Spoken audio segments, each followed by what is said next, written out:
Naku po, ang gandang balita dito. Marami na naman maiinis nito. Napakagandang balita. Kung matatandaan po natin na ang Marawi, yan po ay binomba, yung bayan na yan noong 2017. Utos ni Digong.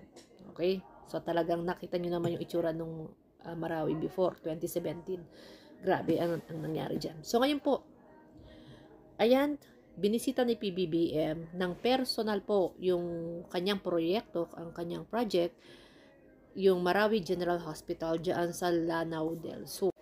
Kailan nga ba nag-umpisa yan? Inumpisahan. So, 2023 po. Imagine, 2023, 2 years lang, di ba? Pinondohan po yan ng Office of the President na may halagang 300 million. Imagine, 300 million lang ang napakaganda ng hospital. Yung Isabela Bridge ni Digong, yung natunaw. Yung nawasak na Isabela Bridge niya, more than 600 million. Ito, 300 million lang. Napakagandang hospital po. So, ayan. So, dumating si PBBM, in-inspection niya po isa-isa. Mula sa laboratory, sa lobby, sa pharmacy, sa radiology room, sa x-ray, sa operating room, sa nurse station, sa clinic station, even po sa admin offices, tinignan niya, at pati po yung sa mga wards room.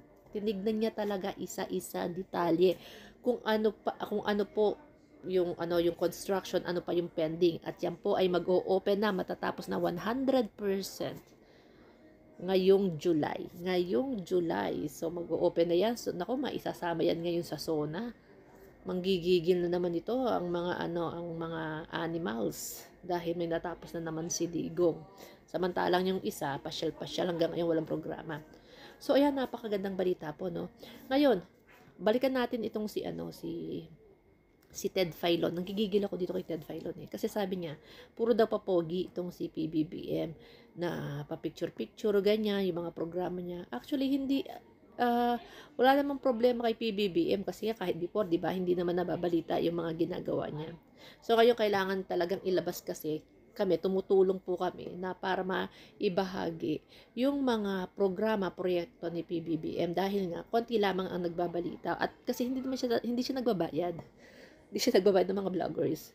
So ngayon, sabi kasi ni Ted Filon, papogi, ganyan, ito ang gawin mo, mas pupogi ka dito. Hindi, mali ka, Ted Filon. Tandaan natin. Lahat ng politiko nagpapapogi. Di ba? Para gumanda ang image nila. Hindi lang naman mga politiko Kahit ikaw, Ted Filon, di ba? Nagpapapogi ka sa programa mo, huwag mong sabihin hindi.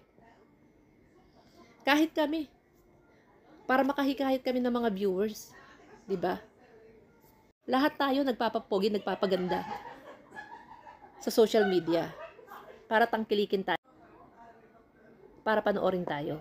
So, huwag sabihin si PBBM nagpapapogi tapos ang mga dilawan.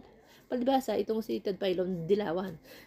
Ibig sabihin, ang nagpapapogi si PBBM. What about ang dilawan, ang pinklawan, ang mga berde? Hindi nagpapapogi, hindi nagpapaganda.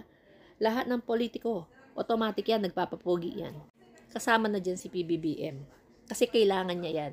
Kung hindi, natatabunan siya ng mga kasinungalingan dito sa social media. Kailangan niya yan. Kaya huwag mong sabihin nagpapapogi. Kapag Marcos, tandaan mo, hindi siya nagpapapogi Madetalye talaga.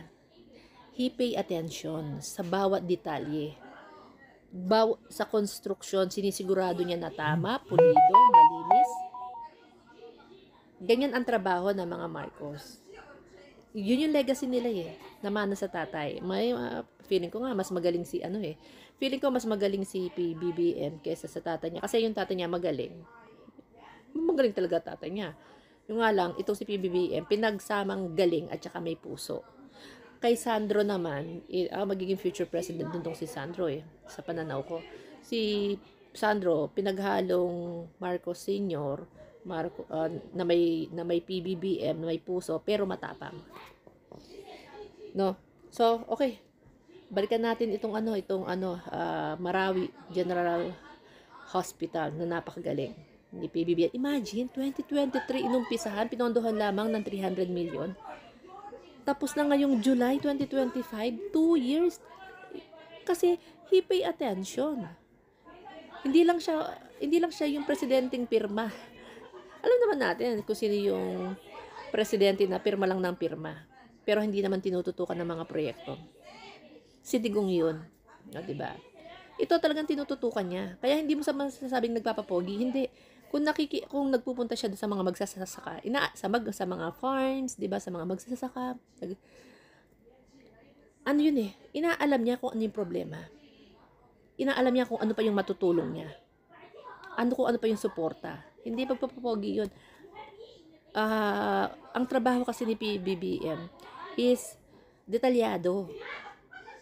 Kasi nasa puso yung pagsiservisyo niya. Gusto niya, namomonitor niya lahat, detalyado, para kapag natapos, hindi masasayang ang pera, dapat pulido. Kasi kung di pulido ang trabaho, sayang ang pera. Kagaya nung sa bridge, di ba? Di ba sayang? Yung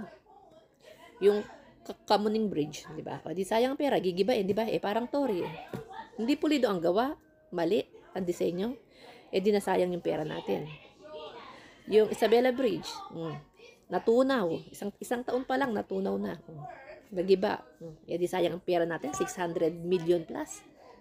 Ninakaw pa yung pondo, di ba? Substandard. Mali pa ang disenyo.